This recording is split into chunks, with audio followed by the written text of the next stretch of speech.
করি। আমি আসছি না বটে, ঠিক আছে, ভাগ হয়ে গেল। আমরা শিকারি, চলে শিকারি করি। আমরা শিকারি, চলে শিকারি করি। বাঘ ভাল্লুক ময়না টিয়া শিকারি করি। বাঘ ভাল্লুক ময়না টিয়া শিকারি করি।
আমরা যদি ঘরে বসে থাকি, আমরা যদি ঘরে বসে থাকি, তোমার পেট জল দেখলাম, আমাদের পেট চলে কি? জল বেটিয়া, চল বেটিয়া, আমরা যাবো জঙ্গলে, আমরা জঙ্গলে যাবো এই মধু ভাঙতে।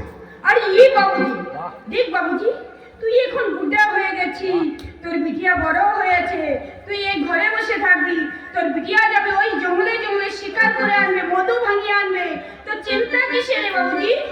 দেখ বিটিয়া, দেখ বেটিয়া, তোকে আমি একা ছেড়ে দেবো না, আরে তোকে তো আমি একা ছেড়ে দেবো না। তার সঙ্গে যাবো, আর তার সঙ্গে যাবো আমি জঙ্গলে আমি মধু ভাঙবো, জঙ্গল মধ্যে ভাঙি। চল বেটিয়া, চল বেটিয়া, তোর যন্ত্রপাতি গুলো তোর এই যন্ত্রপাতিগুলো সব গুটিয়ে এই সব দেবো। উঠিয়ে দে বটে। ঠিক আছে বাবু, ঠিক আছে বাবুজি, তুই যখন আমাকে একা ছাড়বি না বটে, চল আমার সঙ্গে আর চলে আয়। চল চল। রাজাকে পাঠা দিও। সেনাপতি অর্জুন সিংকে পাঠিয়েছি ওই চাষার ছেলেকে হাতে পেয়ে শিকল আবদ্ধ করে এই প্রাসাদে আনতে, কিন্তু এতক্ষণ আসছে না কেন? তাহলে কি তার কোনো বিপদ তাহলে কি তার কোনো বিপদ হলো? আমি ফিরে এসেছি মহারাজ। আমি ফিরে এসেছি মহারাজ। কি সেনাপতি এ কি সেনাপতি? অর্জুন সিং তুমি একা এসেছো?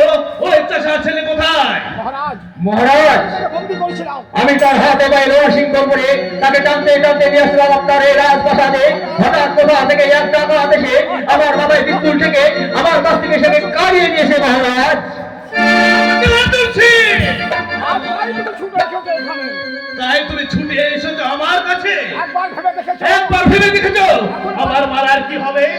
এখন তোমার মতো বিশ্বস্ত তোমার মতো বিশ্বাস্ত সেনাপতিকে আমার কোনো প্রয়োজন আমার আর কোনো প্রয়োজন নেই। আজ থেকে তোমাকে আজ থেকে তোমাকে আমি পরিষ্কার করলাম। আমার কথা নয় মহারাজ, আমার কথা নয়, আপনি নিজের কথা বলুন। তুমি আমি বলতে চাই আপনি এখন কন্যা সেবে কাতর, তাই এই রাজ্য পরিচালনা করতে আপনি এখন অক্ষম। তাই আমি বলছি মহারাজ, আপনি এই রাজ সিংহাসন আপনি আমার নামে লিখে দিন মহারাজ। সেনাপতি